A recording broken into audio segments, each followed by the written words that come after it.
Federal government clears the air on suspended Chief Justice of Nigeria.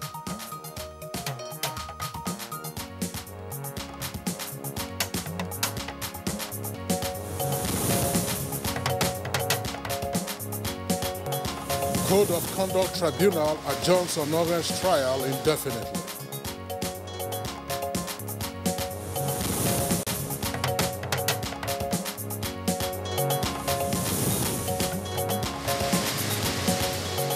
House of Representatives holds public hearing on national minimum wage.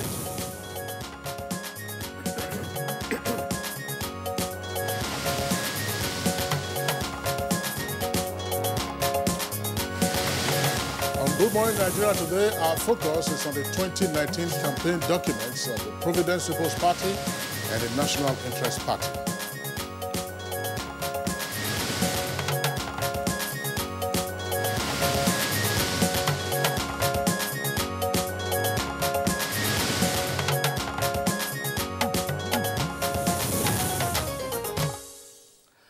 The stage is set, definitely, for Nigeria's 2019 general elections, taking place in just another 2 weeks, if I say so. And the political arena is charged with the activities by political parties targeted at a good outing. Well, at the Nigerian Television Authority, precisely on Good Morning Nigeria, we have sought to interrogate the campaign agendas of the political parties in order to aid informed decisions by the electorate, especially at this time when Nigerians, of course, have to vote for candidates from over 70 political parties at the various elections. You're right, and making a good and informed choice is something that is very key for everyone. This may not be easy, as it was when the country had fewer political parties. Well, today, some national officials of the Providence People's Party and the National Interest Party will be telling us what they have in store for Nigerians if they are elected. Well, that's the outlook today on Good Morning Nigeria. We are reaching you live on Africa's largest television network, the Nigerian Television Authority, NTA. My name is Blessing Abu. Welcome to Good Morning Nigeria. And I'm Kingsley Osadolo. I join Blessing in thanking you for being with us on the program today. We shall bring you our companion segments, which include newspaper review, business, sports, foreign, and entertainment news. But first, let's take the news highlights by Najatu Tijani. Good morning, Najatu. Hello, Kingsley and Blessing. Here is the news. President Muhammadu Buhari has again spoken of his genuine commitment towards ensuring free, fair, peaceful and credible elections beginning next month.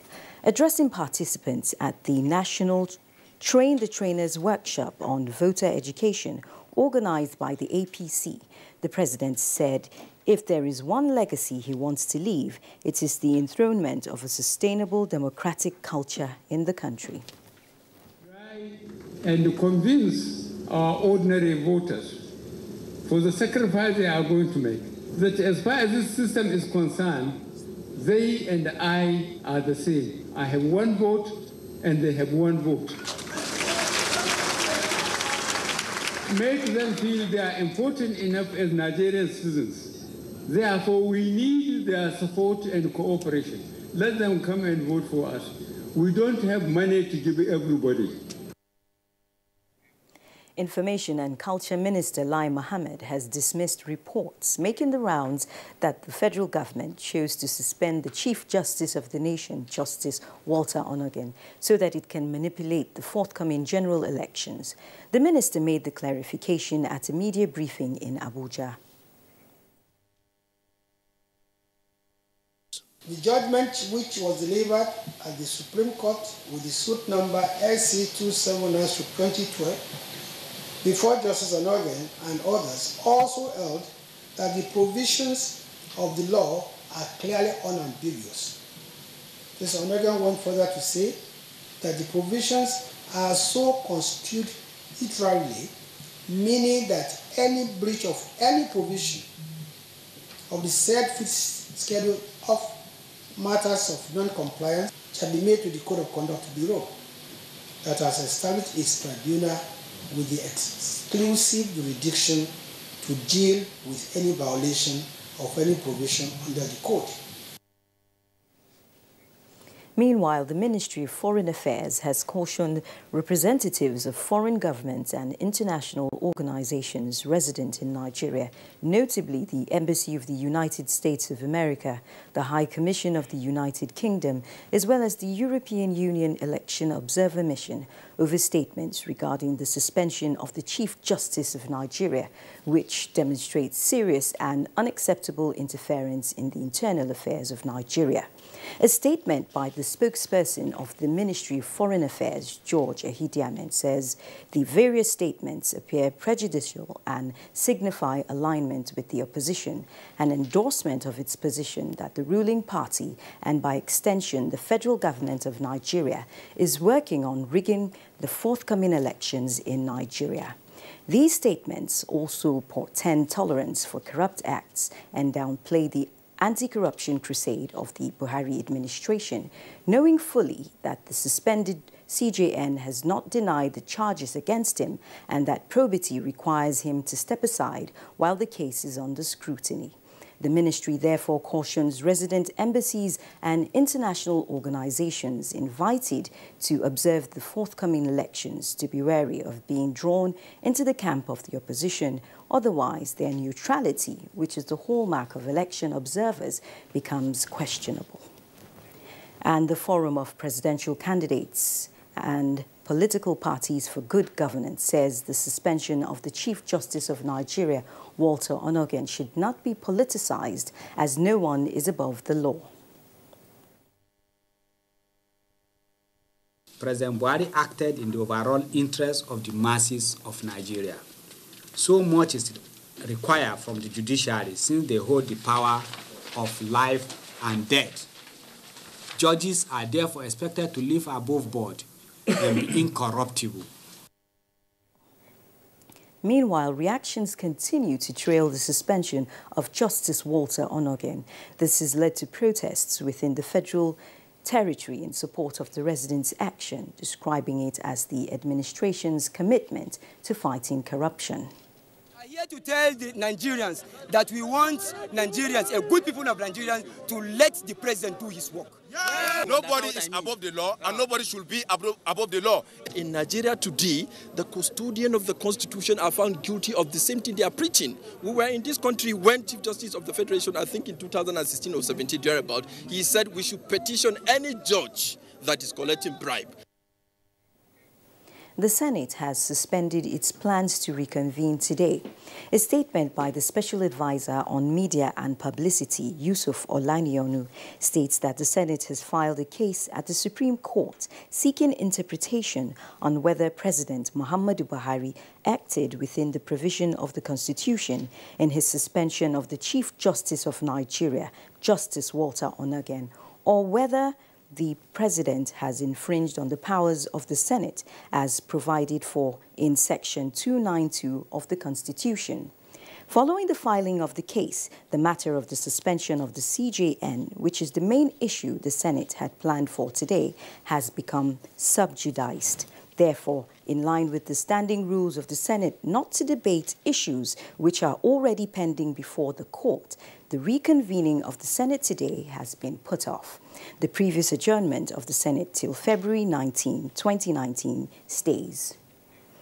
Meanwhile, the All Progressives Congress caucus in the Senate has dissociated itself from the legal action by the Senate against the suspension of Justice Walter Onogen. Reacting to the statement from the office of the Senate President, the Senate leader Ahmed Lawan explained that there was no time the Senate met to take decisions on the matter. It has come to the notice of the Senate APC caucus that the Senate has approached the Supreme Court for the interpretation of the suspension of Justice Walter Onogen by the President, Commander-in-Chief of the Armed Forces. For the records, the Senate never met to take such a resolution and at no time mandated anyone to approach the Supreme Court on this matter on his behalf. Consequently, the Senate APC caucus disassociate itself from the said request for the legal interpretation of the suspension. The Code of Conduct Tribunal has adjourned indefinitely the trial of Justice Walter Onogen following the Court of Appeal's order staying the trial.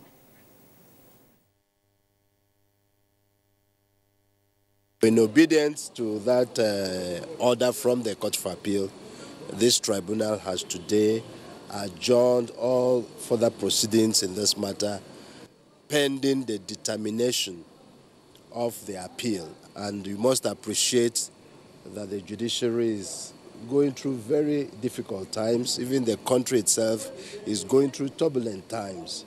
So we want to be very cautious, we want to be very careful. We are leaving no stone unturned. We are investigating what happened. In other news, Vice President Yemi Osinbajo says the federal government will work with states and the private sector to ensure adequate and steady supply of electricity. This was during the continuation of visits to Ifako, Jaye and Iju Ishaga, as well as Oju Koro communities of Lagos State. That he is an honest man and that he will fight for the common man, that he will fight for young people, that he will not allow anybody to steal the resources of this country. So at the next level, we are going to make sure that we provide all of the opportunities, all of the things we have said. The Minister of Labour and Employment, Chris Ngigi, says the federal government has agreed in principle to pay its workers 30,000 naira as minimum wage, but that the national minimum wage in the amendment bill was pegged at 27,000 naira. He submitted this at a public hearing by the House of Representatives Ad Hoc Committee on the National Minimum Wage Amendment Bill 2019. Key players in the government and organized labor made presentations at the public hearing. The outcry that the government had approved two national minimum wage figures of 27,000 and 30,000 is not true. However, the federal government, based on the principles of ability to pay, augmented their own 27,000 without putting workers through a protracted negotiation. This copy of the report of the tripartite committee, which I said have been signed by the social partners, and I think it will assist the committee in doing justice to this subject matter. And that's the news this morning. Blessing and Kingsley will be back after the break. Good morning. Unemployment, notably youth unemployment, features strongly in our party's manifesto. We intend to attack the problem frontally through revival of agriculture.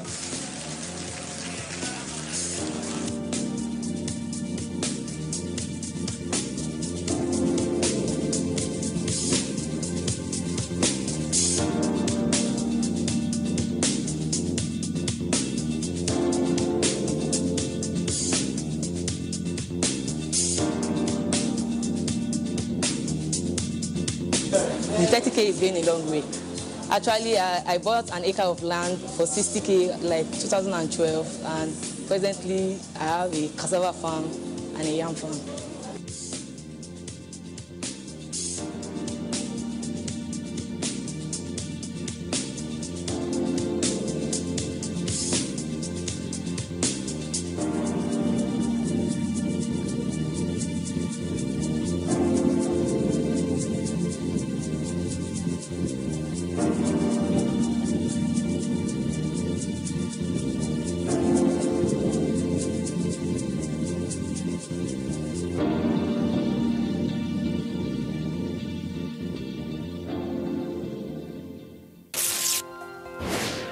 My name is Mrs. Awoniyi, and I'm talking from Sora Shopping Complex, Lagos. I just want to talk about the IPP electrification project in Sora Market. I run a boutique business, and I have really benefited from this project somewhat because since it took off, I don't use my generator any longer. I've had to move my generator home. And I don't think I was once disappointed. Let's hope it will be a permanent project that we will enjoy for a long time. It's so convenient and it's so reliable to some extent. Since they started, we've not had cause to have a shortage of light or anything.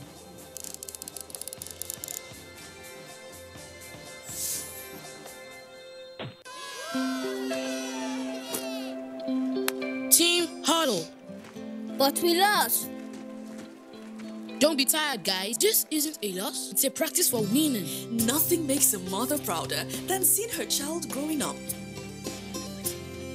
But I know as he learns to lead, he'll face even more dirt, germs, and risk of illness. That's why in changing seasons, you need strong Dettol protection. Because Dettol protects from up to 100 illness-causing germs. Growing up needs Dettol protection. The Candidates, a presidential town hall co-production between Daria Media and NTA, supported by the MacArthur Foundation.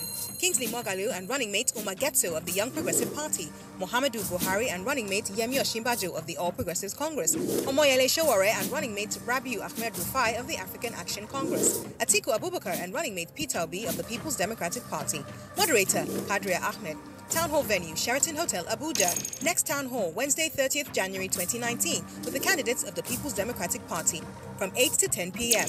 The candidates will be broadcast live on NTA and other partner TV and radio stations, as well as streamed online on NTA and DTV.media. If you are over 18 and want to be part of the audience, apply online at daria.media. Or use the hashtag NGTheCandidates, or participate online using the hashtag NGTheCandidates. Here you go. Madam. That's it. Those nairas are enough. Hi, dear. Helen! You got so much even after spending so little. Savings is such a necessity.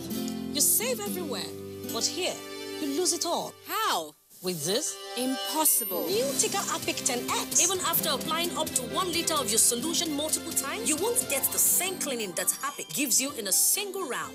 And the expense? Far less compared to your 1 liter of solution. New Tika Apic. Tough in cleaning, tough in savings. Manager people, make we make the right choice, yo.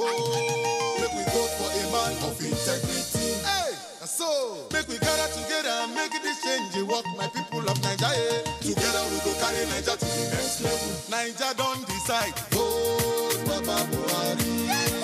Baba Buhari, a man of integrity. Hey, vote Baba Buhari.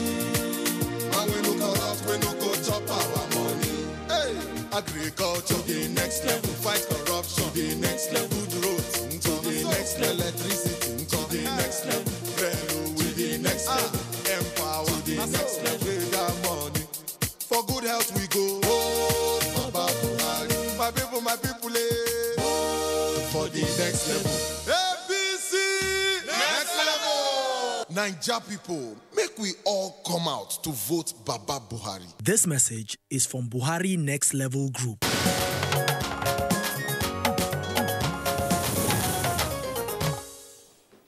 Welcome back. If you just tuned in, the program is Good Morning Nigeria. Let's take a look at the business story. Now, equities market closed first trading day of the week on a very negative note, depreciating by 0.26%. Well, let's find out more details about that as well as other business report with Chimobi, Walter Naji. To join the leading economies of the world, there is need for every government to focus attention in the manufacturing sector through proper industrialization. This was the charge of stakeholders who believe that to ensure improved business environment in Nigeria, manufacturers and businessmen must engage locally sourced raw materials in the production of goods and services, as this will help Nigeria's foreign exchange in the international market. What government needs to do is to make sure that, yes, when you make your own money, you also be a respectable corporate citizen by paying your taxes. When you pay your taxes, you can see now I'm trying to demonstrate that, yes, the total things that go to the government is almost for 2%. Equities market closed today on a negative note as NSE All-Share Index depreciated by minus 0.26% to close at 31,344.2 basis points as against plus 1.41% appreciation recorded previously. Its year-to-date returns currently stand at minus 0.27%. Here is a graphic representation of the closing figures on the floor of the exchange.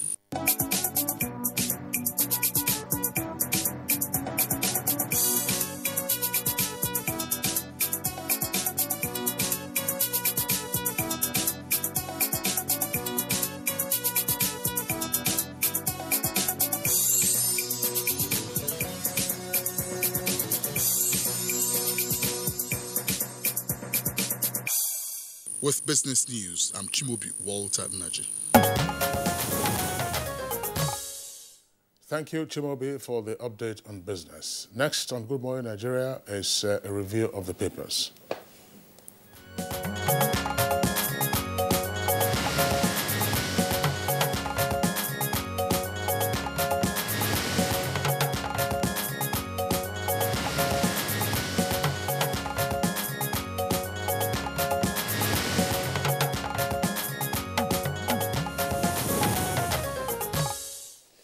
Welcome, Baya, to UB for today's review. Good morning to you, Baya. Good morning, Blessing. Good morning, Kingsley. Good morning, Nigeria. Good to see you. Thank you.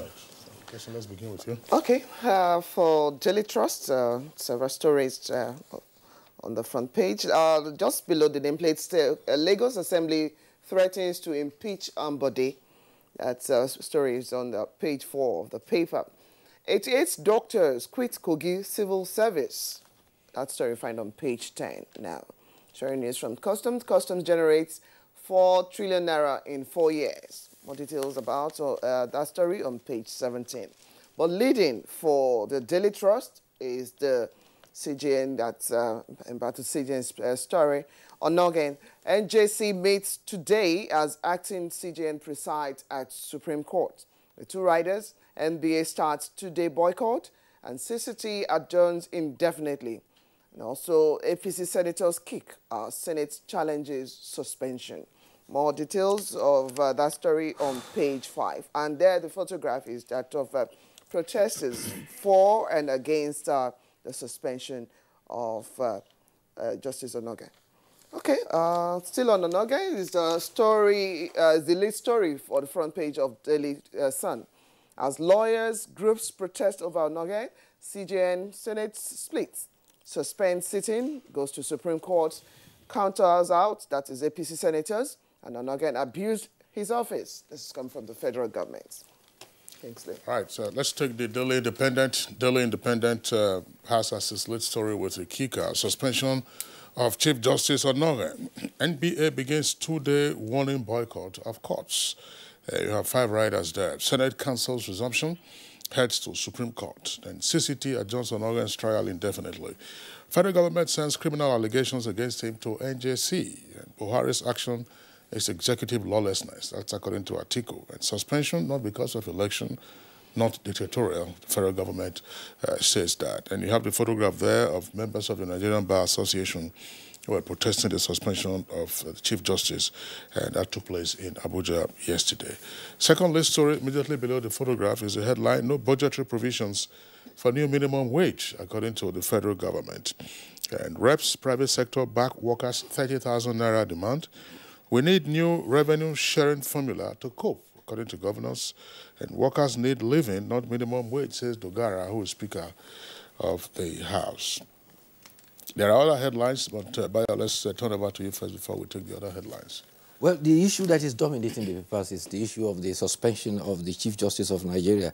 The Senate is no longer reconvening today over the suspension of Justice Walter Onoge. Rather, the Senate has approached the Supreme Court for interpretation of the propriety or otherwise of the President's suspension of the Chief Justice of Nigeria.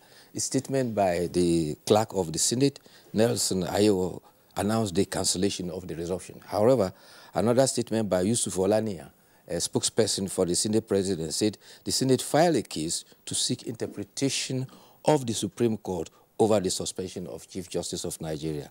In the suit, it was filed on Monday. The Senate is asking the court to declare the suspension without the 2/3 majority of the Senate as a violation of the Constitution, therefore null and void. The Supreme Court was asked to restrain the President and the Attorney General of the Federation, as well as the CCT, from continuing or repeating the said violation. The Senate, through its counsel, Paul Erokoro, submitted 2 questions for determination. Meanwhile, the majority leader of the Senate has indicated that at no point in time did the Senate meet to pass a resolution to seek an interpretation from the Supreme Court. Meanwhile, at the Code of Conduct Tribunal, Chairman Justice Danladi Umar ruled to adjourn the case indefinitely. This is sequel to the order of the Court of Appeal seeking the federal government, the CCT, and Counsel to Justice Onogel to all stay action pending ruling on January 30th. The NJC will meet today and is expected that pronouncement will be made on the case of Justice Onoge. Meanwhile, the media aide to Justice Onoge has described as fake news rumors making the round that he has resigned. He said it is fake news. He has not resigned. Meanwhile, the acting Chief Justice of Nigeria, Ibrahim Tanko Mohammed, held a meeting with justices of the Supreme Court yesterday while normal activities continued at the Apex Court. The Chief Justice led 4 other justices to a court proceeding. Meanwhile, there have been reactions. The Nigeria Bar Association has resolved to demonstrate a 2-day boycott of court to protest the suspension of Chief Justice Walter Onoge. This is the outcome of the National Executive Council meeting held in Abuja yesterday. Political parties too have been reacting. Political parties led by the People's Democratic Party and the Social Democratic Party said they were joined by 67 others to also protest this suspension. The All Progressive Congress in the statement says the action of the People's Democratic Party and its presidential candidate show their tendency and penchant to support anything that is corruption and criminal. Meanwhile, the federal government also has put up a statement over the suspension. The Minister of Information, Alhaji Lai Mohammed, says the suspension had no link whatsoever with the forthcoming election. He says in his setting, this is setting the record straight. The minister said the whole issue is about the highest judicial officer of the country. He's been accused of breach of the Code of Conduct for Public Officer. He adds, it is about suspicious transactions, millions of dollars in the CGS personal account, undeclared or improperly declared. Meanwhile, the president of the Court of Appeal said there were no dead persons who made the list of the petitions tribunal that was inaugurated by the acting Chief Justice of Nigeria. The information officer for the Court of Appeal, Sadatu Musa, said the 250 tribunal members were all physically present and were sworn in. Now, tempers are beginning to cool down. Initially, there was a lot of vociferation, but now the parts have been taken. The recourse to Supreme Court and even the Senate that was reconvening in emergency has settled down. Invariably, our democracy is growing. We will have our challenges, we will have our problems, and we will have our parts of resolving them. And we'll set precedent, and they will be established in court, and our democracy will grow. You're right. 2 other stories now. Let's take a look at the Daily Sun again. Just beside the nameplate, we have era of landslide victory is gone. This is coming from INEC. And there are 2 riders to the story. Monarchs converge on Abuja over state of the nation, and of course for elections. We will not use incident forms. This is coming from Imo Resident Electoral Commission. Okay, still on the front page of the Daily Sun. Let's move beyond the photograph there. We have Lagos Assembly moves to sack Governor Ambode. That story is on page 10. They are alleging infractions and also gross misconduct. APC chieftain sues INEC in Abia over fraudulent registration in Boro. Kalu calls for action by law enforcement agencies. That's the right there. The story is trending on page 8. Pressure on VCs to name APC members as INEC ad hoc staff. This is coming from Governor of River State, Yesom Wike. IGP appoints Lakanu, Lamorde, 4 others DIGs. That's on page 4 of the paper. Okay, Kingsley, what's other stories here? To the Daily Independent newspaper about the name flag. Here are 3 headlines. Lagos Assembly summons Ambode over 2019 budget. May begin impeachment proceedings against him. Details can be found on page 41. DSS gave me $500,000 to set trap for Farouk Lawan. Otedola tells court. That's page 4. Policeman's wife touches son to death over stealing allegation. That's also on page 4. And right at the bottom half of the front page of the Daily Independent, 3 headlines there. Hold federal government responsible if I die. That's according to Otom, as Otom is the governor of Benue. Jubilation in Ekiti as tribunal upholds Governor Fayeme's election. Atiku Obi, that's the kicker, Ohaneze wants Nnamani Ngige and others and vows to protect Igbo interests. Page 9. Right, talking about the police, the Acting Inspector General of Police has named 6 Deputy Inspectors General of Police. The appointed are to constitute the management team of the High Police Command. The elevated AIGs to the position of DIGs are from Kebbi, Niger, Lagos, Enugu. 2 were elevated from the position of Commissioners of Police, and their state of origin is indicated to be, one was Commissioner of Police Abia, and the other is from Adamawa. In fact, the former chairman of the EFCC, Lamurde, is one of them. There is a human interest story. A suspected hit-and-run driver has been arraigned in a magistrate court in Abeokuta for allegedly killing 5 female students. The police allege that Hamid Moshood drove his car dangerously and caused the death of the students who belong to Ogun State Technical College. He's been charged. The ages of the girls are, one of them is 13, 4 of them were 18, and 1 is 19. The driver pleaded not guilty and was granted bail for a sum of $500,000. All right, let's take our editorial this morning. It's coming from the Punch newspaper, and it's at page 20. Resolving minimum wage issue. That's the editorial, and of course, Bayo, the details are there to discuss this. Well, like we have always said on Good Morning Nigeria, the minimum wage is essential, particularly that those lowest paid workers, the 18,000 they were earning, cannot take them home. But like we have always emphasized here, the minimum wage is subject to ability to pay, and that is exactly what the editorial is saying. The editorial observed that the 27,000 has gained traction in the National Assembly, while the members of the House of Representatives have sympathy for the workers, particularly for the proposal of 30,000, but they also emphasize that there's a need to emphasize the ability to pay. They make reference to the inability of about 27 states to pay salaries and had to resort to Paris refund to meet the exigencies of payment of salary. They said the federal government has exemplified good faith by accepting to pay up its own with another 3,000 to bring it to 30,000. But they argued that this points to a good demonstration of our federalism in the sense that if federal government will pay 30,000 and the state government will pay according to their ability, it will be a good exemplification of what the federalism is all about. And they cited the instance of the United States, where the minimum wage is supposed to be $7.5 per hour. But California, the richest state, offered to pay $11 per hour. And therefore, they are saying that while it is very necessary, there are a lot of physical burdens that the state have to take care of. This includes over-bloated personal role with a lot of fake workers and also managing the resources of the state effectively so that they can cope with the challenges of minimum wage. Yeah. Well, let's hope some all-rich states will take the cue from California.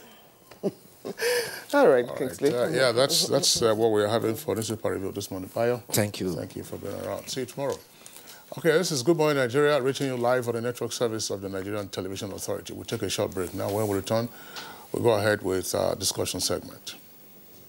Hate speech is not a joke. It incites genocide and crimes against humanity. Most of Africa's civil wars are caused by hate speech from one tribe against another. We don't want it here. The Nigerian government stands firm against hate speech. Under no conditions whatsoever should we tolerate or excuse or justify hate speech or hateful conduct of any kind, especially where such is illegal. There's no doubt that the resurgent push for separatism, as well as the rising cases of ethnic and religious disharmony, are all traceable to the growing phenomenon of hate speech. One nation bound in freedom. peace and unity. Nigeria, one nation, one people. This is a public service announcement brought to you by NTA. Team huddle. But we lost.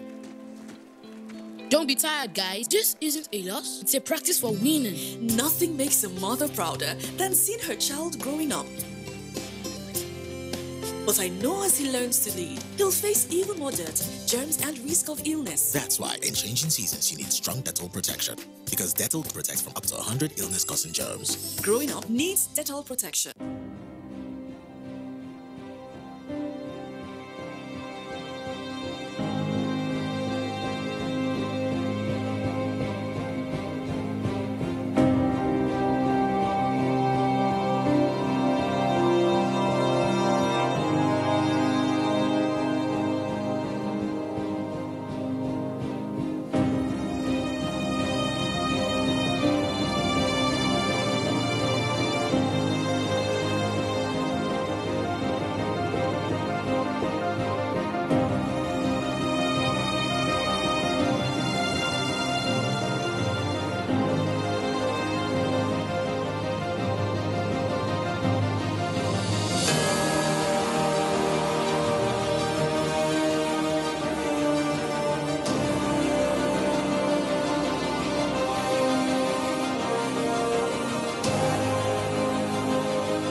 Today is her toilet day. What? Helen! Toilet day? Tomorrow you're hosting a party and it's a matter of my reputation. Even if you spend your entire day cleaning with all this, it still won't be party ready. Impossible! Challenge? New Ticker Harpic 10X. Even if you use this solution 10 times, it won't give you the same cleaning like Harpic because its new Ticker formulation sticks to the bowl better, giving you a sparkling clean toilet. Wow! New Harpic 10X gives me the freedom from toilet day.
What's up? His friends didn't come. Hey, let's practice. But you're going out. Don't worry about me. Nothing satisfies a mother more than seeing a child grow up. But I know as he sweats, he'll face the risk of germs which can cause skin irritation. That's why you need the new best ever Dettol Cool. Its new advanced formulation with extra menthol protects from up to 100 illness-causing germs and gives your family icy cool freshness. Growing up needs Dettol protection.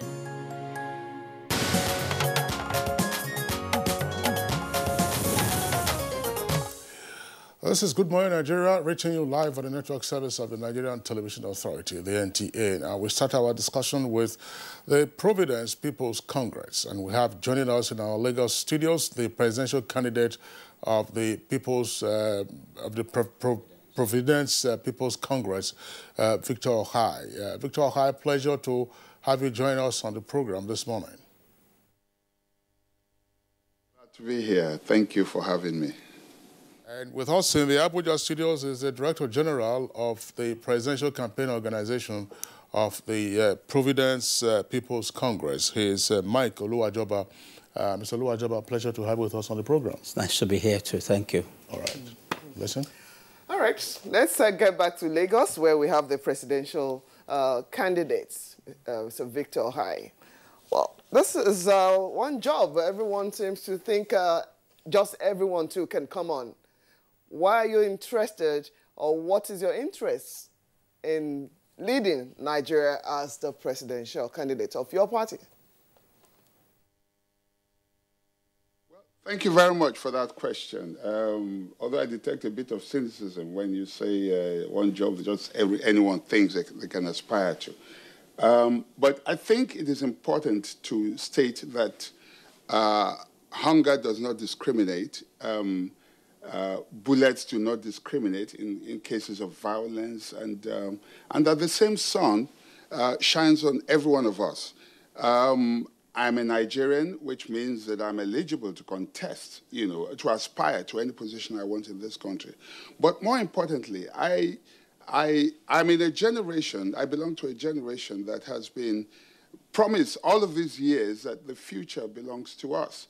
And since the year 1966, when democracy was disrupted in Nigeria by a group of young military officers, this same set of people have remained in power in uniform and out of uniform. And we have been told to be patient and to be quiet, and we have been watching the country go down the drain. And I think that rather than criticize, the onus is on some of us to get into the ring, and like they say, if you want a job done, the best person to do it is yourself.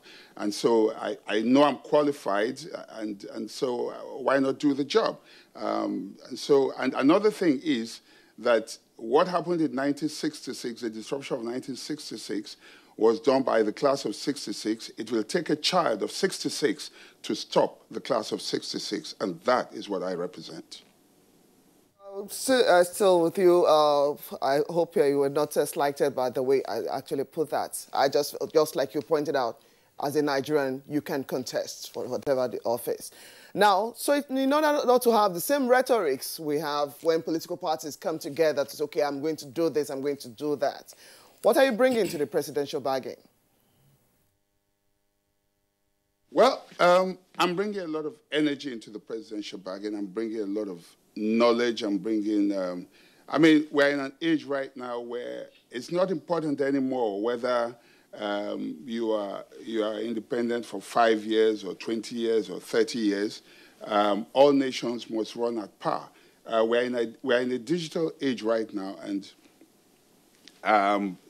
as a person, I'm in tune with what the time is saying.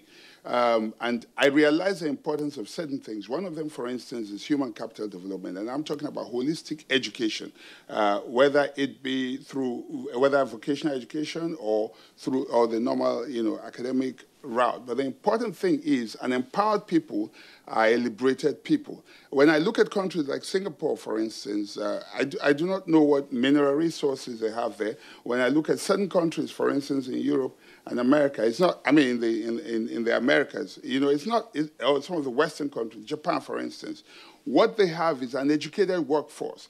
I look at a country like India, for instance, where the young people are empowered through IT, and a lot of jobs come from the United States, for instance, and from other Western countries, where the people, I mean, you find a lot of jobs outsourced here for IT, for web development and all of that. And so young people can sit at home and make money.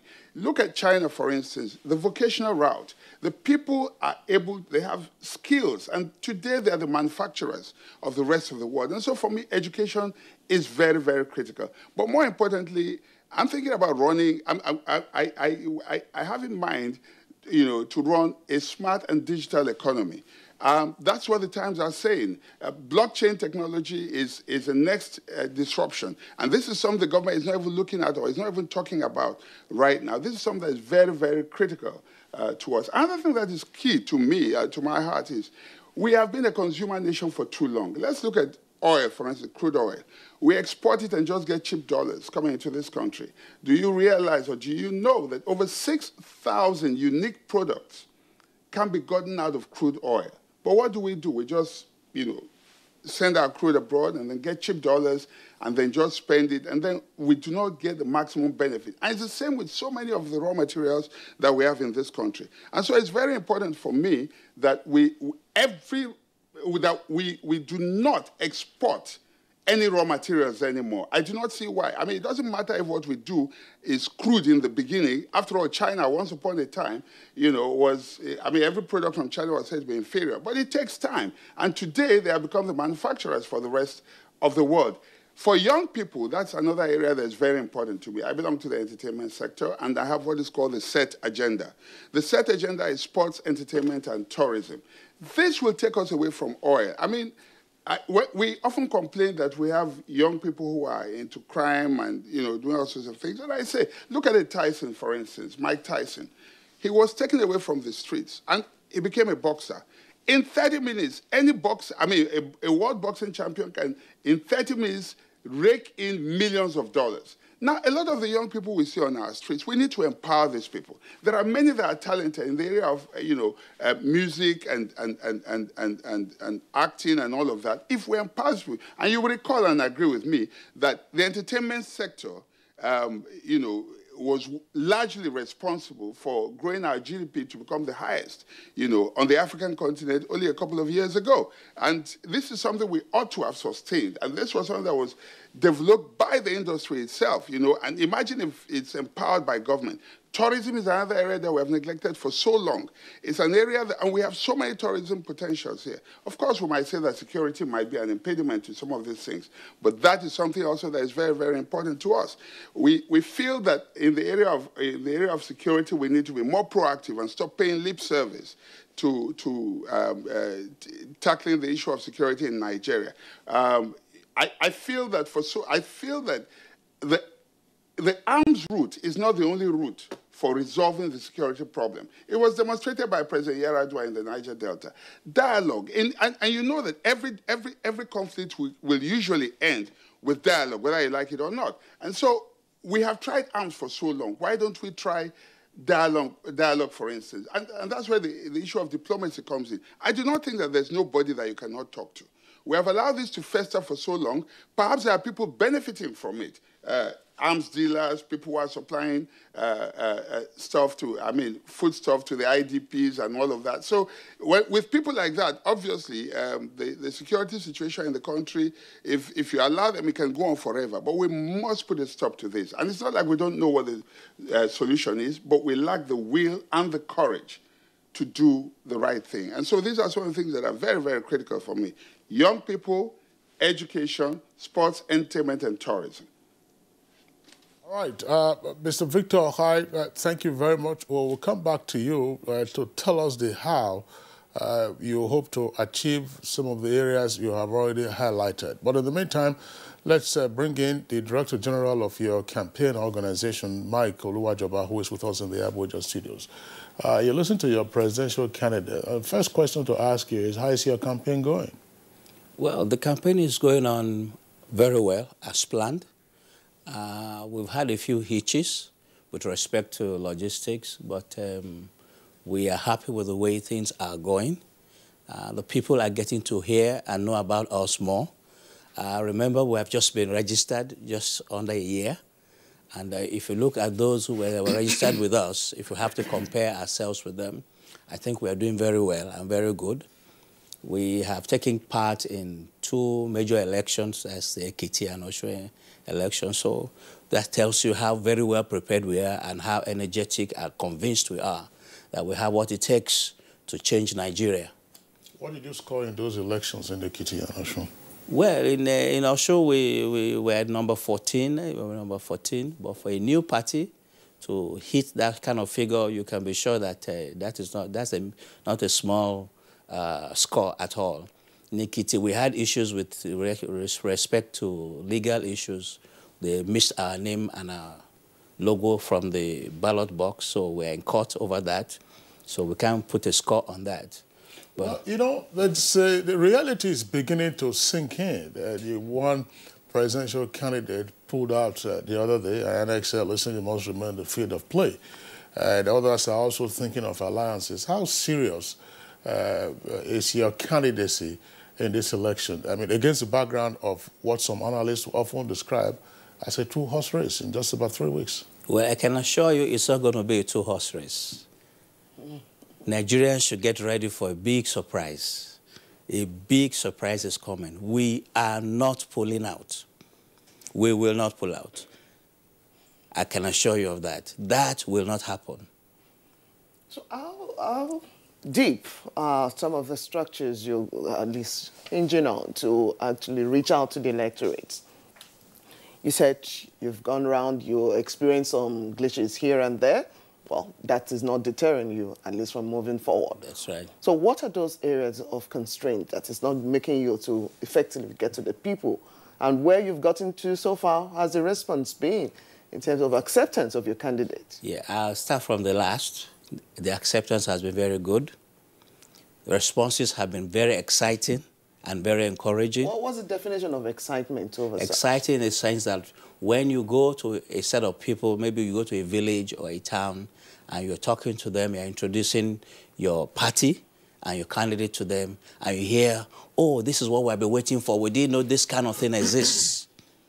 That gives you some excitement. Isn't that the same story they are told, that has been told to other candidates to come? It's the same crowd, rent a crowd? That is what they may have told them. I wasn't there on the field with them, so I don't know what they heard. But for us, that is encouraging. It tells us to go on and not to give up. It tells us that we're doing the right thing. It tells us that we're telling them the right things they want to hear. The people of Nigeria want something new. They want something new. We are not all oblivious of the fact that things are not going well, okay? And like my presidential candidate said, it's not about not knowing what to do about the solution. It's having the courage to carry it out. Where is the courage? Who are the people with the right values? These values don't get to you in State House or in Aso Rock. You have it before you get there. You have these values from home, you have these values from school, and then you bring them to society. And we all meet together and become a big block. When I come with my little value, your value, your value, your value, we bring it together, it becomes something solid, and there will always be some form of resistance. So how much of advocacy is coming on strong? Because the question Kingsley asks, how did you fare at the other two elections that took place, both Osun and Ekiti, you said? Right. You came a distant 14 in that order. And you also attributed that to not even knowing the logo of your party and all of this one. So why do you think the presidential one is going to be a bigger play for you? We have done a lot more work since then. Okay. Those were our first steps. Baby steps, if you like. Okay, so now it's the toddler stage, right? That's right. So we're moving up. We're moving up.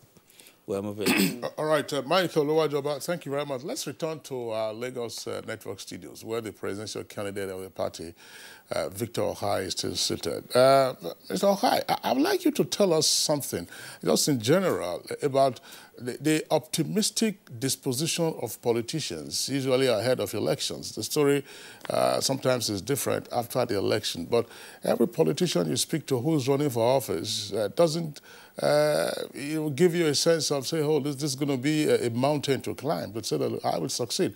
What fires that? You used the metaphor of Mike Tyson earlier, I mean, who was pulled out from Catskill in New York. But you knew that even a Johnny Man who was approaching Mike Tyson would assume that he could take him down. And then within the first few seconds, the fight was over. Thank you very much for asking that question. I want you to know that, first of all, in a beauty, when you talk about a beauty pageant or competition, for instance, there may be so many pretty girls in town, but only those who participate, it's only from among those who participate that a winner can emerge. And I would like you to know that in politics, 24 hours is a very long time. This is not about blind optimism. We have seen cases where people have been, leading all the way, and then just one slip, something goes wrong. Now, we're not waiting for a slip, obviously. We're going to be, we know that in terms of finance, we may not have the kind of money that other parties have. In terms of structure, we may not be as entrenched as other parties are entrenched, but I want to let you know that in situations like this, strategy could make a difference, and a disruption can happen. And in our case, it's not just going to be a disruption based on hope and all that. It's going to be disruption by design.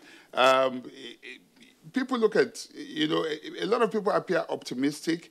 Yes, there's every reason to be optimistic. And the reason is simply that as a candidate, as long as you're on that ballot, you only need one event to throw you up, even if you're a dark horse. And you've heard the term dark horse before. The reason for the dark horse terminology is that you never see it coming. We have seen that in several elections. I mean, Macron, yes, he was in politics for a little while, but who saw him coming? And Obama, no one gave him a chance in the beginning. What's it called now? Donald Trump, no one gave him a chance. You know, I mean, not even members of his party gave him a chance. And I could go on giving you examples. And so I'm not in this because I'm idle or have nothing to do. I'm a busy professional. I have work that I do, but like I said to you, if you want a job done, the best man to do it is yourself. And I'm coming into this prepared, and you know, we're not coming into this running half-heartedly. Like my DG has said, we're not among those who are running to try or who are just in it because they're jokers. I think the two big parties should just watch out for me and for the Providence People's Congress, because we mean business. We're in this for the long haul. We're in this for real, and we're in this to win. Victor, hi. Most likely the dark horse in this year's general elections. We'll still stay with you. I mean, you've thrown up a number of metaphors and terminologies that I find very attractive. Child of 66 up against the class of 66. What is different or unique about what you are proposing for Nigerians to choose you as president as against other candidates, and in particular, the so-called two horses who are front runners? Okay, first of all, have integrity. I mean, integrity for me, you can have money, and money can go in an instant. But integrity is very, very important. But much more than that, I have the courage and the will to implement, to do the right thing. The reason that a lot of people get into government and they tend to forget why they were there in the first place, even if they were well-meaning when they got in, is that they get in there and then, for instance, the commander-in-chief forgets that he's actually commander-in-chief and president of the Federal Republic of Nigeria, and he allows people around him, you know, with the terminology, say, Your Excellency, and then they begin to show, Your Excellency, there's this, and then they begin to compromise you in little ways. And if you're not focused and you don't know exactly why you are there, then you get carried away. And as soon as your finger is soiled, then that's the end. Obviously, from that point on, you lack even if you had the will originally, you lost everything, because you're not, you know, you're not standing on the moral ground to do the right thing anymore. And so what differentiates me from the others is that I have integrity, and I know exactly what I'm going there for. As Commander-in-Chief and as the President of the Federal Republic of Nigeria, I don't expect anybody around to come and remind me that I'm Commander-in-Chief or President. Fellas say, animal, don't dash me human rights. You cannot come and tell me that or flatter me and hope that you can get away with it. And another thing I want to say to you is, and I say this on national television, and I don't care how it is interpreted, but I just want to state this. It is an anomaly where you have the richest man in Africa from Nigeria, and yet we're the poverty capital of the world. We're going to reverse this. We need to give power back to the people. We need to give money back, put money back in the hands of the people. I would rather empower 1 million people to employ 5 people each than empower one man to employ 100,000. It's an anomaly. And that is going, I mean, for me, I'm looking at pragmatic solutions. Another thing that is key to what I'm doing is whatever policy I'm making, I'm implementing, or whoever my ministers are, when they come to me with any proposal, the big question is, how does this benefit Iyasikira in Mile 12 market, or Shehu, who is a shoemaker somewhere, or Obi, who is a bicycle repairer? If it does not, if it doesn't benefit him, then obviously you go back and rework it. I don't care about the big men out there, because we have laid so much emphasis on pleasing people, fattening people. Permit me to quote pidgin English here. They say monkey smart, monkey smart. Who's side? Now because tree they near tree, a lot of them have been enjoying government patronage, and so you say they are smart. You say that they are big businessmen, they are good, and empower young people and see what difference it will make. Empower our women and see what difference it will make. Empower our young people and see what difference it will make. And I assure you that we're going to have a better Nigeria and a more prosperous Nigeria, and we'll move away from being the poverty capital of the world. I would rather that we have many Nigerians that are rich than that we have only one man that is the richest and the rest of us are very poor people. Well, still with you, Mr. Victor Hai. I mean, the commonest saying that Nigerians used to hear is that monkey they walk, baboon they chop. But what you have said this morning, and it's a new one, I would like to thank you for it. Say, can I try to repeat it? And if I'm wrong, you correct me. Say, monkey smart, monkey smart. Now, because tree near tree. Monkeys are big jump, actually. Oh, sorry. Are big jump. All right, just say it yourself so that we can pick that up, Victor. They say, monkey smart, monkey smart. Who's saying? I've got tree, they near tree. Size pigeon, yeah, that's right. All right, all right, but still with you now on. when you watch National Geographic, I'm sure you see that because there's a tree near a tree. Otherwise, the monkey will have been dropping one after the other on the ground. Okay, all right, Mr. Okai. On a more serious note, one of the points that you raised about tackling security. You referenced what happened 10 years ago with the late President Yar'Adua in dealing with the Niger Delta militancy. And you appear also to be making such a recommendation if you became president after the elections to say, hey, listen, we have used enough arms and ammunition, now it's time to talk. How might that be realized against the background of the sometimes perilous, if not unhelpful negotiations that we have seen with the terrorists, in particular Boko Haram? See, if you demonstrate sincerity, you can be trusted. There is a saying that no one says no to sovereignty. No one says no to a king. And it applies whether you like it or not. I mean, there are backdoor methods of negotiation. You don't have to. I mean, there's a certain Salkida, a journalist, we know that is close to these militants. We know about Mama Boko Haram, for instance. And Obasanjo at the time, you recall, went, and he went to Maiduguri and was trying to interface, and then where they were trying to ask him to mind his business at the time, people in government. The thing is that whatever means, it worked with the FARC rebels, you know, and it came to an end. Whatever means it takes, and this is where diplomacy comes in. Backdoor, find out those who are close to them. Some may argue that, how do you know the faction? Bring all the factions. Demonstrate sincerity, and make sure that whatever word you give them, you keep it. If you say to them they will be safe, ensure there's safe passage to and fro. If it requires 10 visits, meet with them, talk to them. And by the way, I can tell you this. I'm best suited to handle the issue of Nigeria because I'm one person, for instance, that however you look at it, you know, I have a link to every part of Nigeria. My father is from Edo State. My mother is Igbo from Abia State. I grew up in the Middle Belt. I have a title from Kano. And I now live in Lagos. And I speak all the major languages. And In my family, I have a younger brother and a younger sister who are Muslims. So which means for me, if I throw up a stone, however I throw it, it will fall on me one way or another.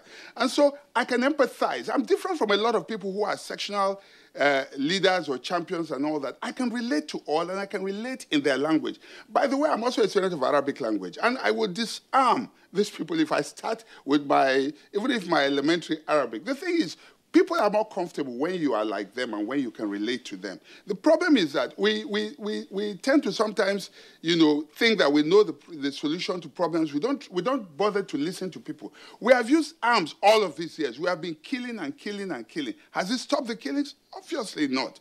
So why don't we just talk, whatever it takes? And like someone once said, oh, they say Boko Haram, they say they want so what's wrong with it?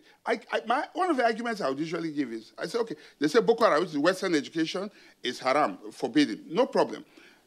Do you know that in Saudi Arabia, of course you know that in Saudi Arabia, it's not English that they used to teach there. They teach with Arabic. They teach the STEM courses, science, the science and mathematical courses with Arabic. They teach sociology, they teach archaeology, they teach whatever it is with Arabic language. It doesn't make them less literate. If you go to France, ditto, French. You go to Germany, they use German. So if a certain people say, okay, we want to be taught in Arabic language, I mean, if it suits them, then give it to them. I don't see anything wrong with it. If you want your children to be taught in Edo language or in Igbo language, that's your business.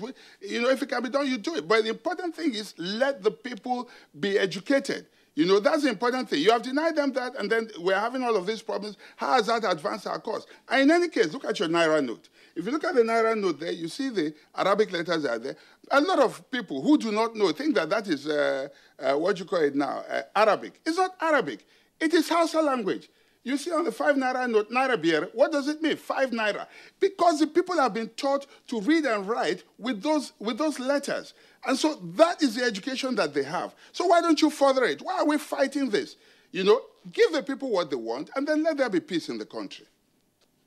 All right, Mr. Victor. Hi, let's, before we go back to your DG campaign organization, yes, we'll allude to the fact that you're a polyglot, yeah, no doubt, because you speak the 3 main Nigerian languages. You also speak Edo, at least that's part of Edo you're from. And I also know that you speak about 3 other international languages. There's French, German, and also, which is the 3rd one now? Well, I know you're interested in that as well. Now, you've moved around, and I'm glad you have different parts to you as a Nigerian. What are those messages that these different parts? I'm going to that particular question because Nigerians have often voiced out we're being marginalized. Some part feel this part is marginalized, another part feel it is about one particular ethnic group above the other. What is in your own interests, or what is in your own perception, the outcry that we need to change quickly, even being an heterogeneous society? First of all, I talked about human capital development when I started.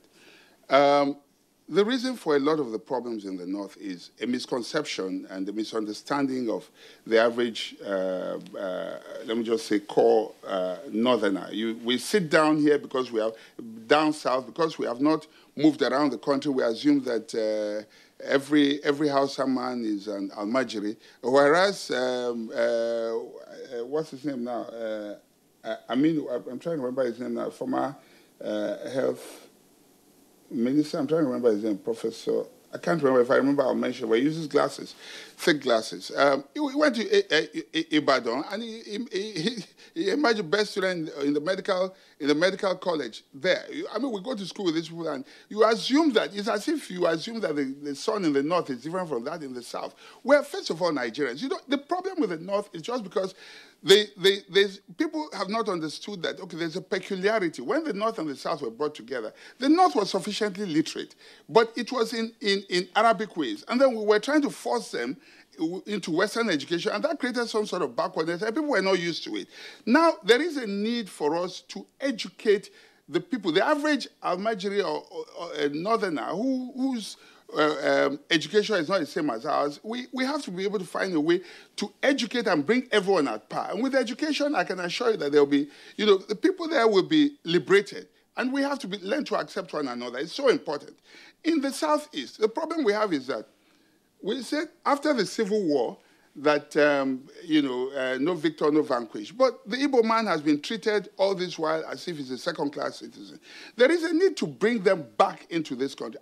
For me, and I say this, that the Igbo man is not necessarily, and I'm not necessarily speaking for them, I'm just saying it, is not necessarily interested in power and becoming head of state or president or whatever. Not is a right and they have to aspire. But what I'm saying is, all he wants is wherever he goes to do his business, allow him to do his business in peace. Usually, when there is a riot in the north, they're the first victims. When there's a riot in the southwest, they're the first victims. For how long can this continue? Which is why you find them agitating. If you go to the Niger Delta, go there, see flora and fauna have been devastated. You cannot farm, you cannot fish, the land is virtually useless. The people there buy fuel at a far higher cost than the rest of us. The young men there, because of the cost of fuel, there is a need for them to be able to refine the crude oil that they get from the ground there. And then you go and you hound them and you call them common criminals. Why don't you create a situation where you can get them to do this legitimately? You begin to hound them. And when they come to Abuja and see how well developed Abuja is or how well developed Lagos is with their resources, obviously they will get angry. There's a need to be tolerant. In the Middle Belt, for instance, I think that there is a need to understand that one, there are people who ancestrally belong to a place. You cannot want to dislodge them and think that they will just sit down like that. There must be understanding. There must be tolerance. And it is important for us as people to have respect, for one another. That respect is lacking. We treat certain Nigerians as if they're second-class citizens, and that's why you have the problems that you're having. All right, Mr. Ohai, thank you very much for your responses. Just for the benefit of our viewers, I think the gentleman you were trying to recall, his name is Professor Jibril Aminu. Professor Jibril Aminu is an alumnus of University of Ibadan, where he studied medicine. He became a senator. Of course, before then, he was Minister of Petroleum Resources and also Minister of Education. Victor Ohai, thank you very much. Just very quickly, before we bring in your DG of your campaign organization, have you had the privilege or opportunity of managing any political space, and therefore what your experience was like against the background of the ideas you're churning out now? The good thing is I'm coming in fresh. I'm not a politician. I carry no baggage. I'm coming with fresh ideas, which means that I can think out of the box. I'm not fixated with the system. I'm not infected and affected by the current system. I can come in fresh with fresh ideas and turn around this country. All right, thank you very much. Again, let's bring in Mr. Oluwajoba, DG of the campaign organization. Yes. How costly has the electioneering been for you and your party? To be honest, it's been very costly. It has called for a lot of sacrifice from party members, and we've had to resort to asking for support from quite a lot of people, and the responses have been fair, but not been at the level at which we want. And many times our plans have had to be brought down to the level at which we know we can accommodate. And of course, we are very cognizant of the INEC rules, the limits and so on. We as a party want to be responsible, so we also try to ensure that we keep within the limits of the rule and our resources. So it's a balance between the two. For example, that led us to organize regional campaigns instead of going from state to state. One, apart from the fact that there was not enough time. We don't have enough time to go through the 36 states or the 774 local governments, which we would love to do. So we had to do regional campaigns, but we're spending more time reaching individuals and communities, which is a little bit easier for us. Okay, so we have foot soldiers. We have foot soldiers who are doing some work for us. Okay, in those states, in the respective states. From your experience so far, what issues do you have, if any, with Nigeria's electoral system, and what would you like to see altered?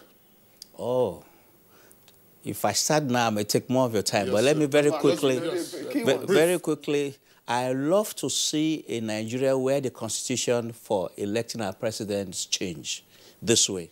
For example, start with the local government elections. Now, after 4 years, those that have done well should be the ones who will vie for governorship. How do you assess those who have done well? Well, if you want to take more time, I can go into that, but I'm not sure you have enough time. But so let's just stick to the point, to the bullet points. Okay. You can always have roles. I will know if you're a good broadcaster or not. I will know. Really? Yeah, I will know. Yeah. So from there, we can say, okay, these persons, 1, 2, 3, 4, have been very good. Let them struggle to be governors. From amongst them, we should say who should go to the Senate. From amongst them, we say who should vie for presidency.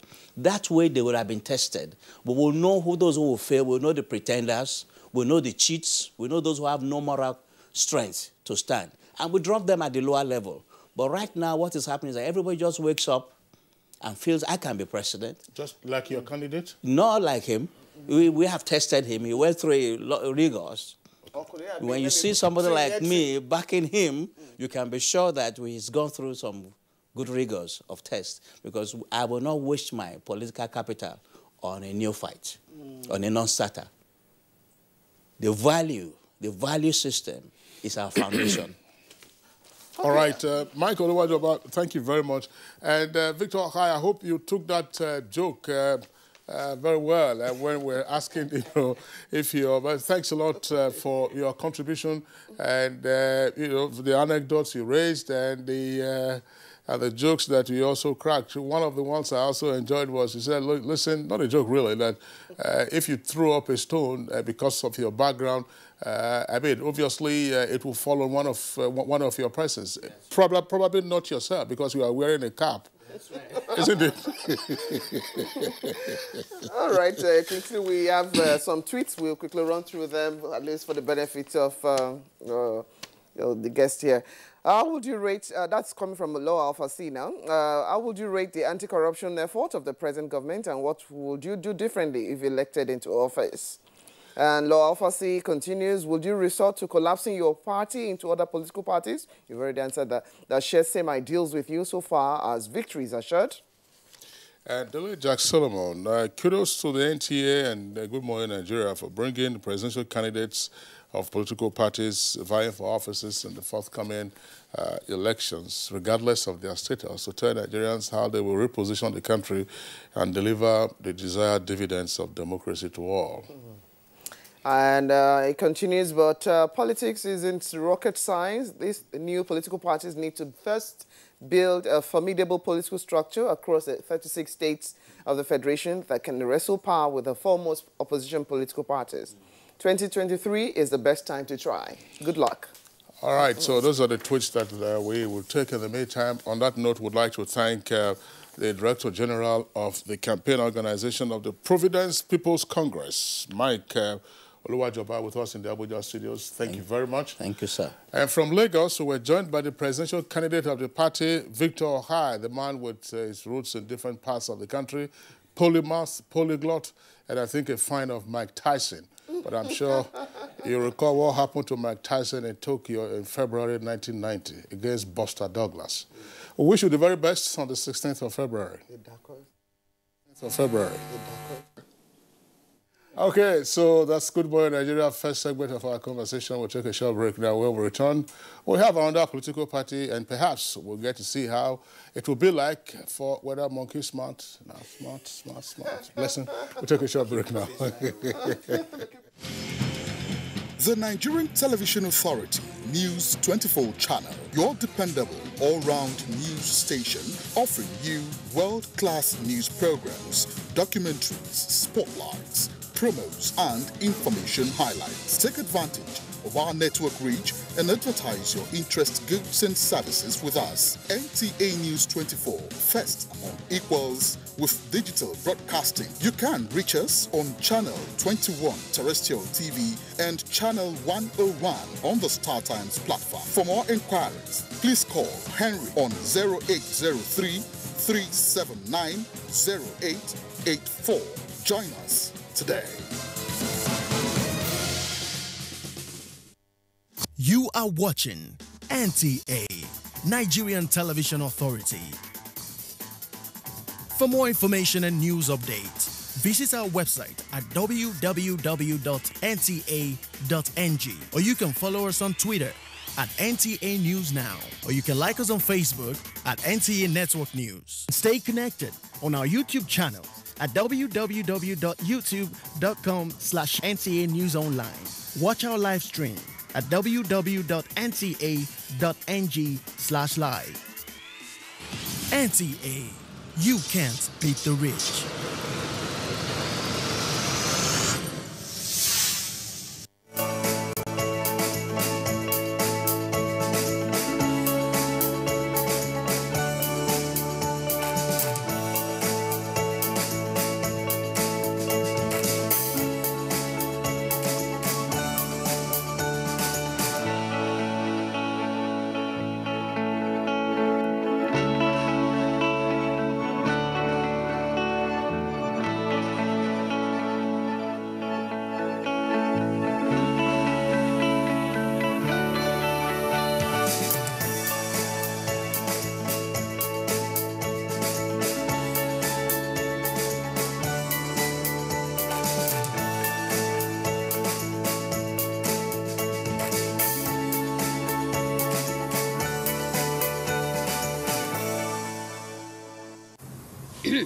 Sore throat, it's often caused by bacteria and viruses.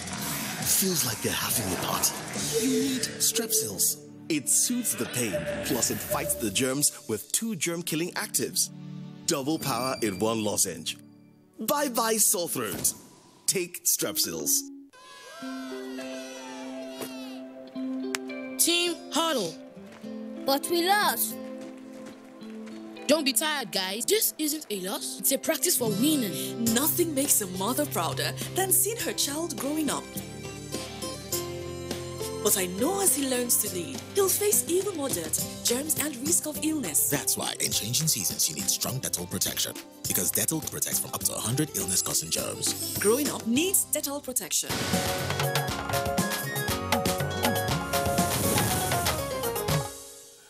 All right, you're welcome back, and it's still Good Morning Nigeria on the network service of the Nigerian Television Authority. We're now going to listen to the vision and plan of the other political party that we are taking this morning. That's the National Interest Party, NIP, and the presidential candidate of the party, Eunice Atu Ejide, is here with us in the studios. Mrs. Atu Ejide, pleasure to have you with us on the program. Thank you very much. Thanks for having me. Also here with us in the studios is the national leader of the National Interest Party, Mr. Tony Unwisi. Mr. Unwisi, pleasure to have you with us on the program. Thank you very much. Thank you very much. Okay. All right, so let's begin with the NIP. Why do you want to be president of the Federal Republic of Nigeria with a population of 198 million? I want to be president because it's time for Nigeria to have people who care sincerely about the people of Nigeria, to take over the helms of affairs of this country and bring about progress for this country. We've had so many leaders over the past 60 years of independence, and so far we haven't had one that came in there with sincerity and with true love for our people and our country. We've always had people who come in there and do it for themselves or their regions, and at least it's time for us to have somebody who would come into government and work for everybody equally. And that's why I'm interested. Isn't it a sweeping statement to say that we have had leaders who have been selfish, who have been sectional, and have not worked for the larger interests of the country? Can you justify that statement? I can justify it by making clear, okay, the current administration we have, for example, Buhari has not led Nigeria in a way that shows sincerity of purpose and interest in everybody in this country. We are seeing even this recent removal of the CJN. The CJN was the only other South-South person in the major leadership of all the parastatals and institutions of government in Nigeria. And he had to be removed in this very, very, completely unconstitutional manner. That tells you that it's not about all of us. It's not about all of us working together and building a nation that is strong. It's really about... Yar'Adua before him, Obasanjo before him. Obasanjo before him had his thing. Babangida before him. It was personal interest. Goodluck before him. It was personal interest. Shehu Shagari before him. Oh, trust me, it was personal interest. You could see a lot of them were... Zik of Africa before him? Zik of Africa was president, but he had the prime minister who was the powerful person, and it was all about the North for them at the time. And I'd say it is either personal interest, interest of their cabals, or their regions. So it's always interest about one area, themselves, or some people, and not about all of Nigeria. So what is your greatest interest beyond your care? Yes, you care for Nigerians, or you think you care for Nigerians. Why should I believe you? Or why should Nigerian electorate think they should key into your presidency candidature? Because I have always done everything I've done with an open hand, open mind. Everything is out there in the public. There's nothing that is secret. And if I tell you it's A, it's A. If I tell you it's B, it's B. I do not mix things. I do not tell you whatever you need to hear so that you'll give me your mandate. I tell you as it is. And you decide for yourself whether you like what it is or not. If you like it, you're with me. If you don't, it's okay. So I'm not one of those people that will tell you because I want to win, I tell you exactly what you want to hear. I will not do that because I will not be able to give you what I have promised you. So if I tell you I'm coming in to do A, I'm going in to do A. So let's put the ABC to what you want to do exactly. Security, let's take, for instance, security. For example, with security, I believe the first thing I have to do as the commander-in-chief of this country is to bring in the best of Nigeria as far as security and expertise is concerned and make them the people in charge of the security outfits in this country. You need to remove this nepotistic way that especially Buhari has put in the people who are... That's what I'm telling you. Yeah. That's what I'm telling you. You need to remove that. Remove that and put Nigerians who are experts in their various fields in charge of this different security outfit, whether you're talking about the police or the military or the navy, whatever. There are great Nigerians in all these parastatals, but they are not the ones leading them. Look around and you will see that we have actually the worst of the lots in all the security outfits leading them. Remove that. Put the best of us selected from all the parts of Nigeria and allow them to use the strategies that would welcome ideas, styles, systems, intelligence from everybody. Yeah, they'll do better than what we have right now. Eunice, some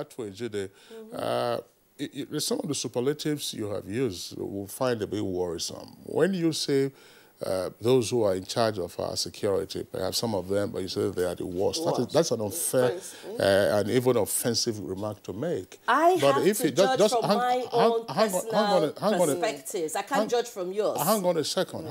You are our guest. You are our guest, and we appreciate that you are here. But you seem exceptionally, or otherwise, angry with the Nigerian system. Yes, and so you want to bring about change. Yes. All right. So, what exactly are you looking at, other than just tinkering with the personnel, say at the helm of affairs and security? You have to tinker with the personnel because they are the ones making the decisions, and the decisions they are making are costing lives in this country. You must tinker with the personnel. You can't have the worst of Nigeria leading the most important parastatals when it comes to our security. You can't. What do you mean by the worst? For example, we had the IGP of police who was blabbing and talking. You couldn't make sense of what he was saying, and then we're making fun about it. That should not happen in a country like Nigeria. One-off. All right, we have military leaders who are...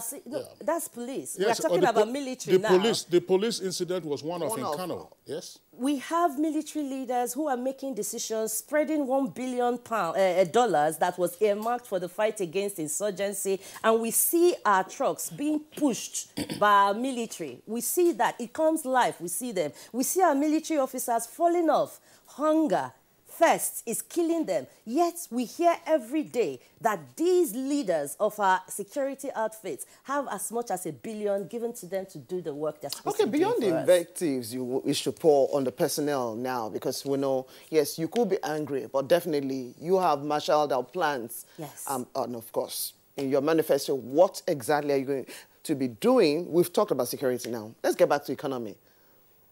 We know as is a mono economy, we're trying to move away from this. Yes. What do you think is the greatest problem for us, moving away from this? Most of our problems moving away from the economic malaise we have is, I believe strongly, electricity. We need to change and improve our power sector, because when you look at it, when we have power, you're taking care of quite a lot of the problems in education.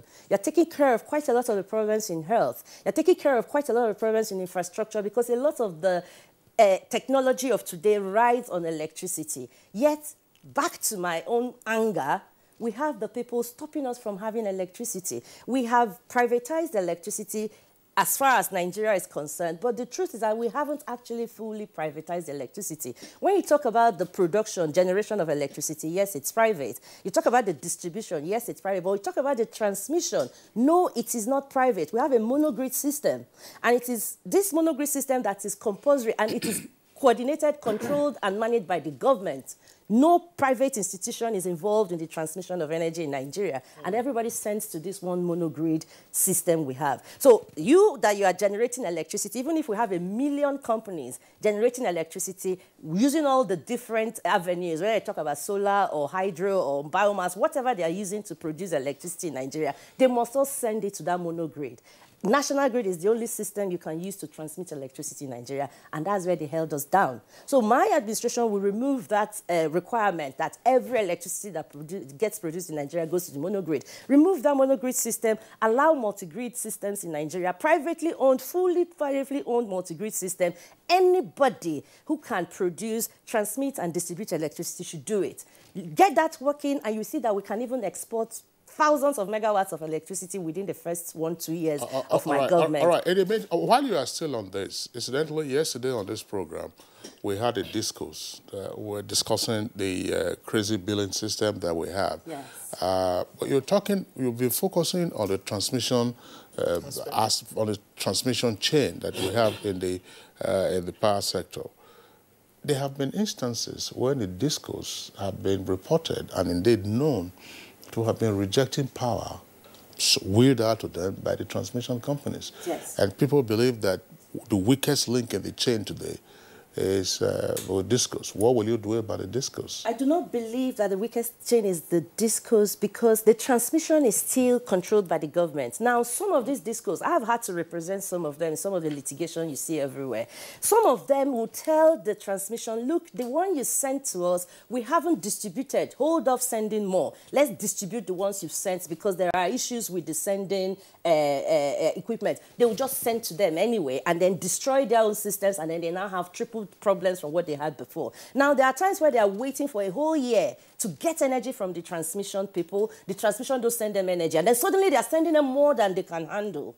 They are telling you, don't do that. We have been naked for a whole year. Now you have sent us more than we can handle. Give us time to get rid of that one you have sent. They don't give them the time to get rid of what they have sent. They send more, and then everything crashes. And then you blame it on the discos. That's not true. What happened to that 1 year where they didn't get anything? And they had people, litigators against them for not delivering on the electricity they've already contracted to deliver, because they were waiting for the transmission. The transmission didn't come. And then when it now came, it came too much. All at the same time, they can't handle it. And then you're blaming it on them. No, I'm not that stupid. I can see how it's happening. And it is the transmission that is the problem. The transmission, what is the relationship from what you have said between the transmission company and the estimated billing? The estimated billing is all part of the discos. That one goes into, okay, we don't know how much is actually coming through to you, and we can't afford to only bill you for the little we send to you. We need to survive. So they start to play the tricks they play around there. But at the end of the day, it is the inability to be able to estimate how much are we getting, when are we getting it, and then distribute accordingly. That is causing all this chaos. We'll let you have some breathers now. Already we could see the being worked up. And they say, hell has no fury, like a provoked woman. So I can see the provocation is getting us right. But let's have you cool down a bit. Get to your party.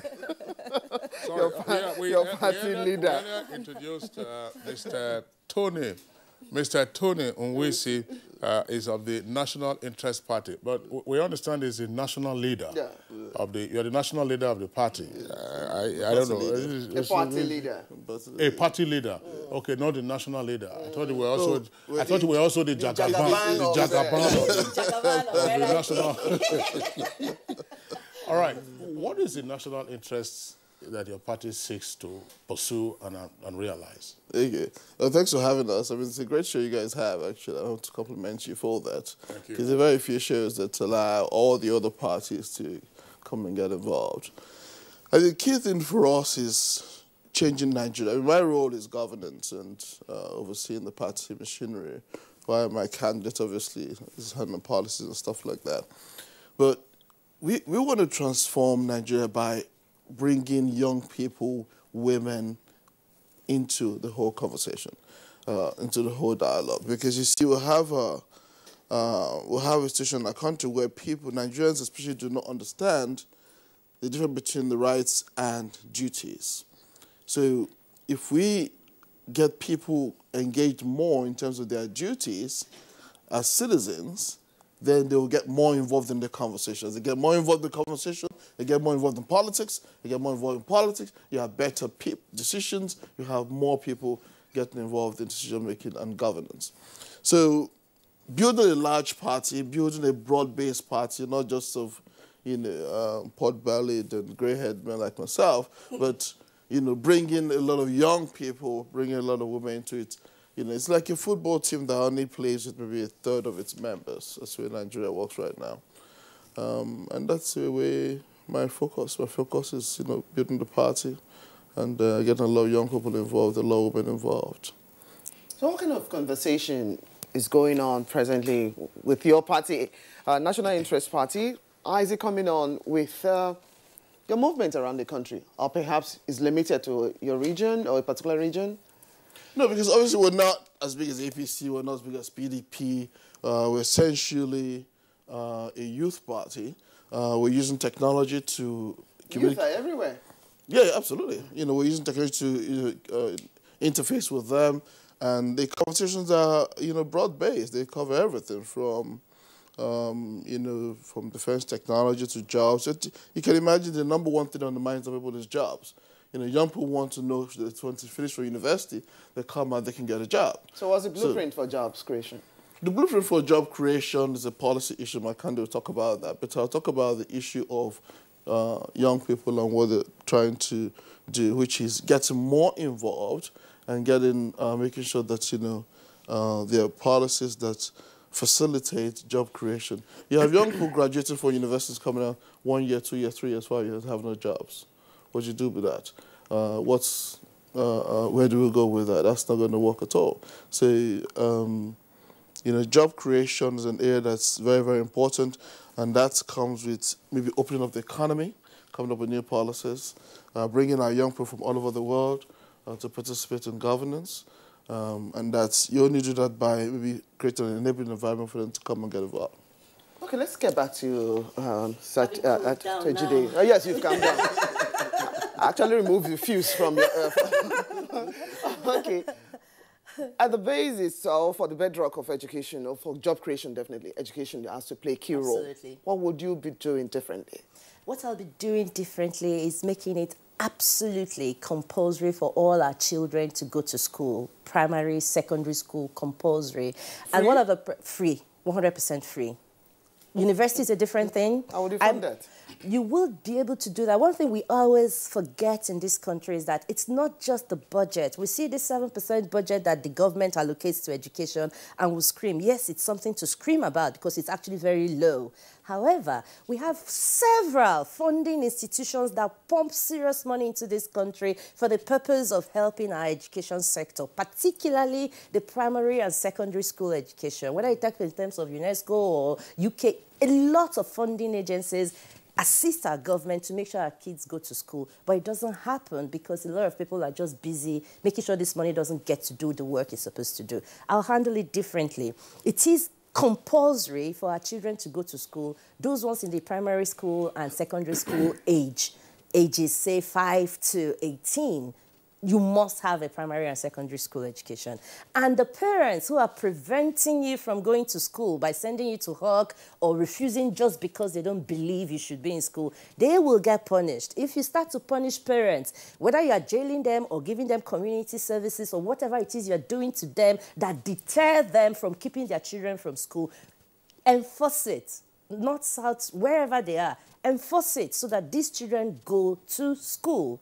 Now, of course, you have to think about the parents. Some of them tell you it's poverty, it is lack of money or whatever. Forget about the children. The government will make sure they are getting food and they are getting the education they need. You will have the opportunity to do your business. Whatever it is you normally do, will make sure that the environment is conducive for you to do your business without getting those children out of school to help you. But once you get them out of school to help you, you are in trouble. We enforce that, then our children can stay in school. Those ones who are doing very well, you put them on special programs. We have a lot of genius children in this country, but we don't notice. We don't even see them. We don't even help them to do more with all the natural talents they have. My government will pay attention to that. We'll also look at vocational schools. Some of these children, when they come out, they've done the primary and secondary school. They don't want to go to university. You don't need to put somebody who scores 25 in a university where they are taking a cutoff mark of 280 just because it's from the north or from the south or from a catchment area where you feel it is necessary. Remove all that quota system. Let the best who can score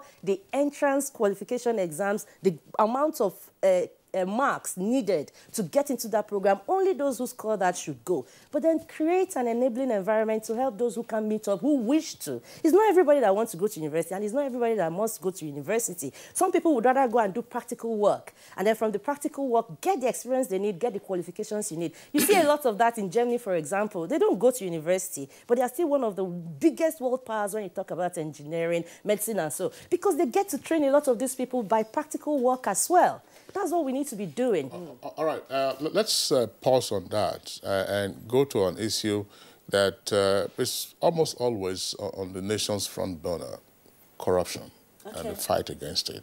What is your plan for dealing with corruption? The best thing I tell you, the best way to fight corruption is to fight it before it happens. You don't fight corruption after it has happened because it is very difficult. Prevent it from happening and you've already started fighting corruption. The best way to do that is to implement the transparency and accountability measures that make it impossible for people who come into government to even start to steal. Plug the holes. There are several holes in the system in this country that successive governments have just ignored. Name them. For example, you have this ministries, for example, that will tell you they have 8,000 workers. But you can't actually tell that those are living workers. Some of them are dead, some of them are just ghost workers, but then money is coming out of government every month to pay those people. The governments have been dealing with the phenomenon of ghost workers over the years. But and you still find... And the number has come down considerably because they have been buried in the graveyard. But you can actually completely eradicate all of that by making sure you implement this biometric system that Ngozi Okonjo-Iweala her team brought at the time. You find that some people accepted and some people refused. Education, for example, health, for example, ministries, they refused these systems. Why? Why would you let them refuse? It is your government. You have to insist. This is the way to do this now, and it doesn't matter whose personal interest is affected. Make sure that these things are done, and that's what I'm saying I will do. I'm not owing anybody. Nobody is backing me that I will go in there and then I'll be worried about what my godfather or godmother will say. No, this is wrong, and it gets cut out. So you have to start fighting corruption before it happens. They tell you that they are importing 50 million liters of fuel every day to this country. What for? You don't need to be importing 50 million. I'm sure Nigeria doesn't even need up to 20 million liters of fuel every day. What's the reason for the subsidy? They're subsidizing fuel and we're paying more anyway for things. Remove all those things. So if you remove it, what then will you do with regard to local refining capacity? You have to actually make sure that refining capacities improve. How? Some of these things are deliberate sabotage. You must bring in a system that is open enough for everybody to see how it's working. And then these people who are sabotaging, you have to understand what their problems are. I heard my colleague earlier telling you that everybody has a reason. You go there and they can't fish, they can't farm. These are problems that can be solved. start solving them, create the environment for these places to get clean, make sure that what should go to the people, go to the people. All these middlemen you find collecting NDDC money or whatever, remove all of that. Bring it to the people. Let them be part of it. Let them be part of the development they are looking for. Yeah, how will you deal with the problem of local refining capacity? Local refinery is a problem that you can solve by actually making sure the refineries are working. We still have refineries that are moribund in this country. You need to revive them and start to transmit energy, start to transmit crude for them to refine. It's not by sending crude oil out of Nigeria and then importing finished fuels. You don't need that. We have 4 or 5 refineries that are moribund. Improve them, revive them, update them, and then make sure that they're doing the work they should do. Get the crude oil from where they're coming from to these refineries, refine there, and then send back to the country. No need at all to be exporting our crude for refining abroad. What has been your experience, if any, in managing a political space? I am the founder and national chairman of National Interest Party. That has been a great experience because this is managing people from 36 different states of this country and Abuja, bringing them all the way from university, where we were at the time we were in law school, up until now where we are actually a political party with structures in 8,817 wards in this country, 774 local government areas, 36 states and Abuja and this country. And I'm running for the presidency and I already won the Deputy National Secretary position of the Interparty Advisory Council. So it is a short life so far, but it has been an amazingly, wow. What are the audios you've seen so far? In 2 years of being in politics, so many things has happened, and I have been in the forefront of all of it, and I'm saying, this is actually Nigeria in my eye. This is just absolutely everything you will see. The opposition, it's strong. A woman, no. I am a core Muslim man, you can't lead me. And you have to figure out how to make him understand that it's not about being a woman. It's not about being from the north or the south. It's truly about making sure this party works. And then put that in Nigeria. It's all about making sure that this country works. Forget about my sex, forget about my color, forget about my age, forget about my background or religion. Just look at all the things I'm telling you we need to do to make sure that this country moves forward. How are you funded? And it's done.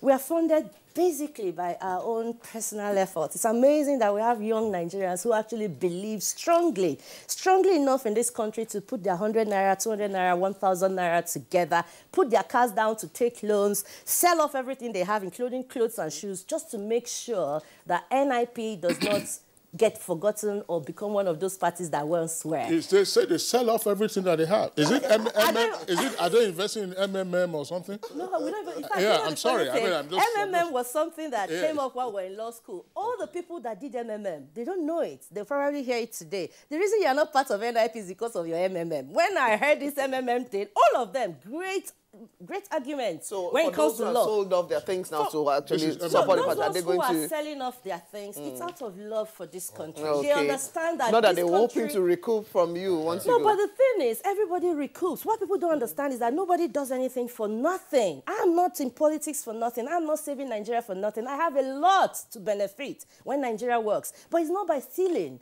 It's just even the connections you make are already plenty money, because when you finish government, those people you know are the people that will be giving you the contracts you need to survive, the people that will be giving you the consultancies you need, and that's how you make money from being in politics, not by stealing. Okay, let's run through the tweets we have coming for both your party as well as the other party that we just finished with. Abdullah Musa says, some of these presidential candidates have ideas and knowledge of what to do, but they forget that there are a lot of other qualities needed. Advise them to align with other platforms to foster national cohesion and contribute more meaningfully. This is from Yusuf Lawal. It says units of National Interest Party have failed already by starting with sectionalism.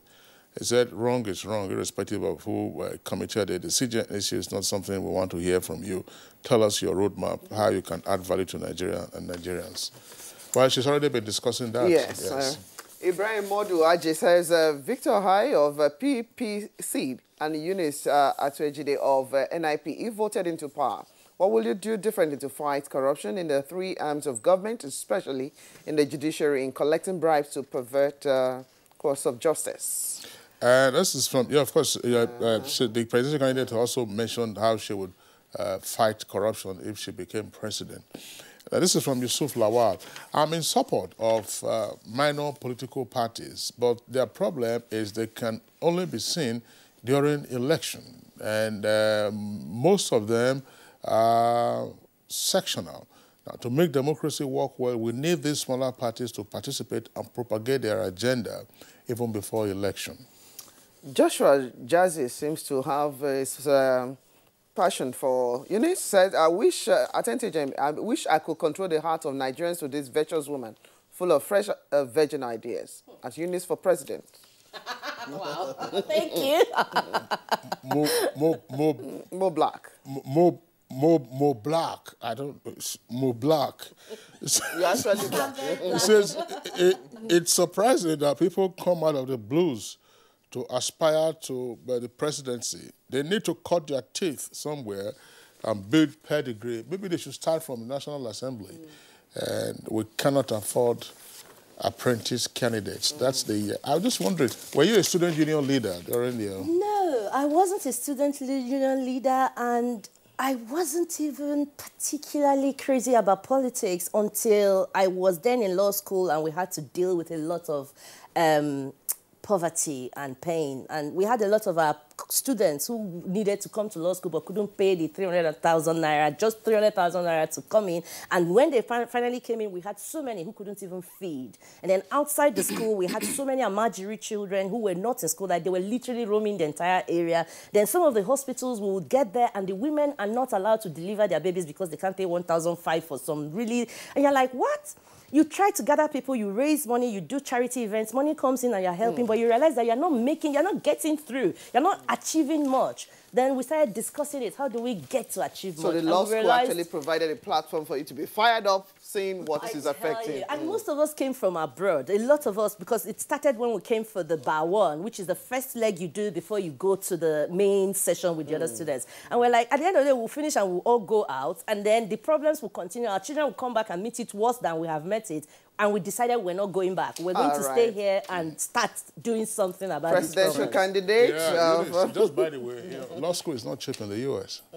I didn't go to law school in the U.S. I went to the U.K. I'm in Nigeria and Germany, so I didn't do U.S., so I don't know. But I can guarantee you that you can get the loans to do it. As long as you're qualified, the amount of money it costs is not going to be your problem. It's going to be whether you're ready to actually go through with it. So whether it's expensive or not is not an issue. And you pay back. You pay back, but then you pay back in time. You don't have to pay back the moment you finish. So what would you introduce? Students' loans in Nigeria? Absolutely. I'm not one of those. All this ASU strike, it won't happen in my time because I will take away the problem of you will arrest all the ASU officials? No, I'll make it impossible for them to hold my government to ransom the way they do, and for them to hold our students to ransom. They won't be able to do it because you need to take away the compulsory government funding tertiary education. We can't afford it. Our country is just too busy doing a lot of much more important things than to be putting money in tertiary education. Okay, cut. Presidential candidates of National Interest Party, Eunice Atuejide, thank you very much for coming on the program. We also like to appreciate the party leader, Tony. We say thank you very much. We wish you well. Thank you very much. Okay, and that does it for the conversation. That's to political parties. Right now, we'll go to our segment and we'll take a look at sport.